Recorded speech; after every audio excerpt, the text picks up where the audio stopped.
Here we're comparing two swings by Keegan, one back in November with one in mid-March, and the swings come a long way. It's much better in March.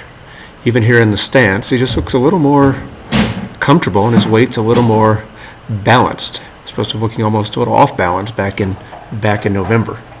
If we move forward here,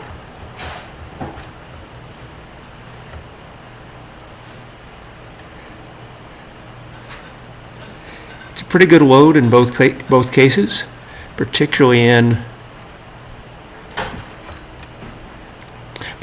March. Again, just the way he's cocked his front shoulder and his front knee, he just looks like he's in a much better position to explode into the ball in the more recent swing. That's a really good load. Whereas again, back in November, he really doesn't have any forward momentum. That kick is so far back, he could fall backward from there as easy as he could come into the ball.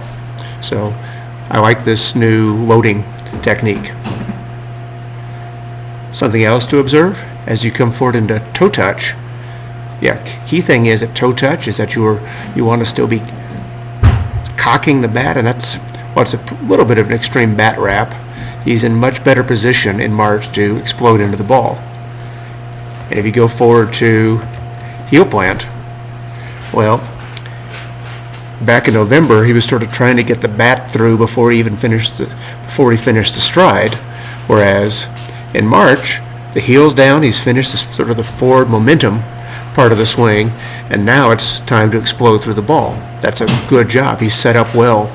He's set up much better to get a good swing on the ball in the March swing as opposed to the November.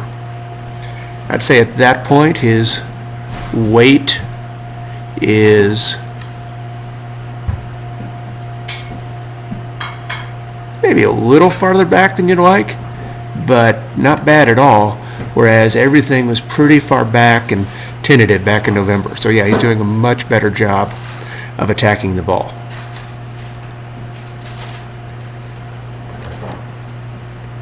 If you look at how the swing's starting, same thing as we go into in March, he's doing a good job sort of adding his lower body and his upper body together, so just getting his body into the swing, which for a big kid like Keegan will give him really good power.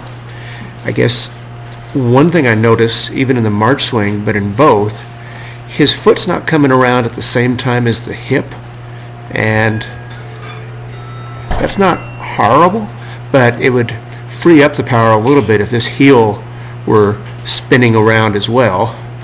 And one thing that might help with that, if you take a look, is when he's in a stance, that foot's almost pointing back at the catcher. If we could get it pointing at least even or slightly towards the pitcher, it might allow his back hip to be a little less inhibited, and that might help him explode through the ball a bit better. But again, I'm liking everything better about the March swing to the November.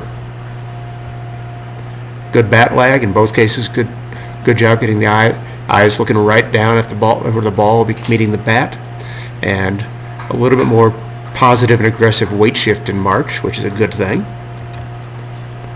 Yeah, he's gotten the bat out in front, and generally he's got everything going into the ball. That's a good swing. Front toe closed, hip into the ball, head right on the ball. Solid swing. In both cases, you could see one thing you might focus on a bit more is exploding all the way through the ball and getting full extension after contact. But in general, my primary point here is that the swing has come a long way in a couple of months, and it's in a much better place. It's a particularly good job staying loaded through the stride. So striding first, then exploding through the ball. And the one thing that might help make that a little even more aggressive would be maybe if that back foot was not pointing back towards the catcher a little, but instead pointed either even or even slightly towards the pitcher. It'll be easier to fully get your bottom half, your hip, into the ball, and that's where power comes from. But the March swing is a good swing.